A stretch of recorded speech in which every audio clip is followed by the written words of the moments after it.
कहते हैं सोना जितना तपता है उतना ही निखरता है, लेकिन क्या हो जब सोने का कारोबार करने वाली एक दिग्गज कंपनी खुद सवालों की भट्टी में पहुंच जाए। नमस्कार, मैं हूं अक्षत मिश्रा और आप देख रहे हैं पॉलिटिक्स वाला।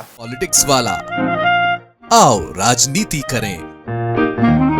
एक छोटा सा गैरेज, एक युवा कारोबारी का सपना, दुनिया की सबसे बड़ी गोल्ड रिफाइनिंग कंपनी में जगह और फिर अचानक एक शिकायत जिसने पूरे कारोबारी साम्राज्य को सवालों के घेरे में ला खड़ा किया। हम बात कर रहे हैं राजेश एक्सपोर्ट्स की। 1980 के दशक में बेंगलुरु में राजेश मेहता ने बेहद छोटे स्तर पर सोने के गहनों का कारोबार शुरू किया। धीरे धीरे कारोबार बढ़ता गया।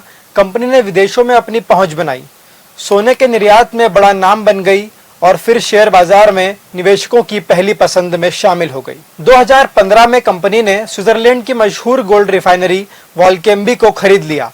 उस वक्त इसे भारतीय और कॉर्पोरेट इतिहास की सबसे बड़ी उपलब्धि माना गया। ऐसा लग रहा था कि राजेश एक्सपोर्ट्स अब सिर्फ भारत ही नहीं बल्कि वैश्विक सोना बाजार का भी बड़ा खिलाड़ी बन चुका है। लेकिन कहानी यही खत्म नहीं हुई। असली कहानी तो इसके बाद शुरू हुई। कुछ समय पहले एक शेयरधारक ने कंपनी के खातों और कारोबार को लेकर सेबी से शिकायत कर दी। पहली नजर में यह एक सामान्य शिकायत लग रही थी, लेकिन जब सेबी ने दस्तावेजों की जांच शुरू की तो मामला लगातार गंभीर होता चला गया। सेबी ने कंपनी के कई वर्षों के वित्तीय रिकॉर्ड, खरीदी बिक्री के सौदे, संबंधित कंपनियों के साथ लेन देन और विदेशी निवेशकों की जांच की और फिर आया वह आंकड़ा जिसने पूरे बाजार को चौंका दिया। सेबी का आरोप है कि कंपनी के खातों में दिखाए गए लगभग 15 लाख करोड़ के राजस्व पर सवाल खड़े होते हैं। जरा सोचिए, 15 लाख करोड़, इतनी बड़ी रकम कि कई बड़े राज्यों के सालाना बजट भी इनके सामने छोटे नजर आते हैं।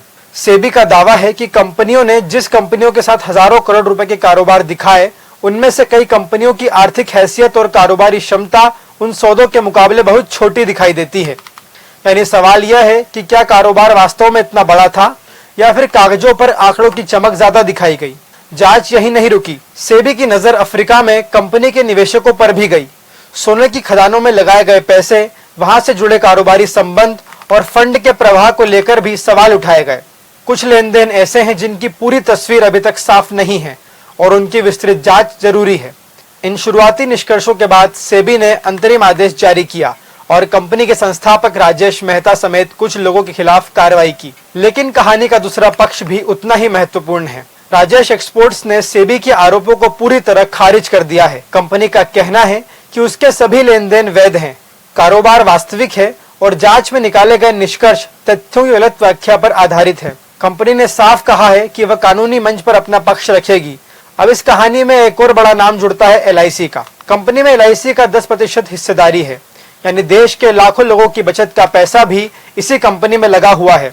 इसलिए यह मामला सिर्फ एक कारोबारी विवाद का नहीं बल्कि निवेशकों के भरोसे का भी सवाल बन जाता है। फिलहाल जांच जारी है। सेबी अपने आरोपों पर कायम है, कंपनी अपनी सफाई दे रही है और बाजार यह समझने की कोशिश कर रहा है कि आखिर सच्चाई क्या है। लेकिन इस पूरे घटनाक्रम ने एक बड़ा सवाल जरूर दिया है। शेयर बाजार में सिर्फ कंपनी का आकार, उसकी चमक या उसके बड़े बड़े दावे नहीं देखे जाते। असली परीक्षा उसके खातों, उसके लेन देन और उसकी पारदर्शिता की होती है। और अब पूरे देश की नजर एक ही सवाल पर टिकी है, क्या यह सचमुच सोने का साम्राज्य है जिस पर बेवजह सवाल उठ रहे हैं, या फिर जांच की भट्टी से निकलने के बाद कोई ऐसा सच सामने आएगा जो भारतीय कॉर्पोरेट जगत को चौंका देगा। इस सवाल का जवाब आने वाला समय देगा। लेकिन फिलहाल सोने से ज्यादा गर्म चर्चा उसी सोने के कारोबार की हो रही है। लगातार जानकारी के लिए देखते रहें पॉलिटिक्स वाला।